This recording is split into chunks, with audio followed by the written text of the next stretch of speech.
Tammy, the region has its first heat-related death. A 73-year-old man in Allentown who had underlying health conditions died yesterday. Doctors are expecting to see more heat-related illnesses as this hot weather continues throughout the weekend. CBS 3 health reporter Stephanie Stahl is here with more on this heat health emergency stuff. It really is an emergency. That is because heat kills more people than any other weather-related event, and that's including tornadoes and hurricanes.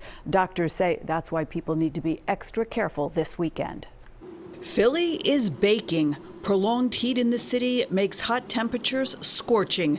It's all the concrete like here on Broad Street, crowded with cars, where heat is amplified, creating the heat island effect. It's too hot. It's too hot right now. Oh, I'm warm as hell. Prolonged days of heat without cooling in the evening increases the risk for heat-related illnesses. People come in and have temperatures up as high as 104, 105, 106. I mean, those temperatures can get really high. Dr. Delana Wardlaw with Temple Health says the hospital is geared up for an expected increase in patients suffering from the heat. Infusing cool fluids into the body itself will help to lower the temperature. She says in addition to cooling IVs, patients can also be cooled externally. Spray them with some water and then have fans blowing on them.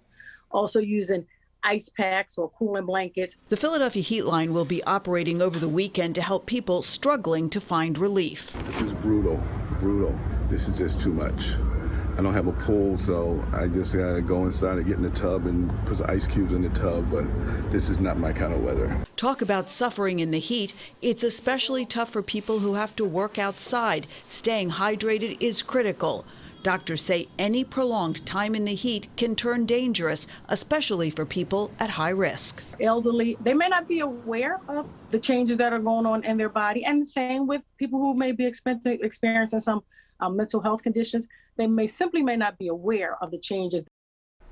And that is why it is so important to check on friends and relatives, especially this weekend when people might be more isolated. Also, remember, young children are also more at risk in the heat, so probably this weekend best to find some inside activities. No doubt about it. I highly recommend one of those fan water bottles. I have one on the golf course. That's a good idea. Cool water and has a fan, a battery-operated fan. You just do it. But a twofer. Exactly. It is a twofer. We definitely need it. Thank you, Stephanie. Appreciate it.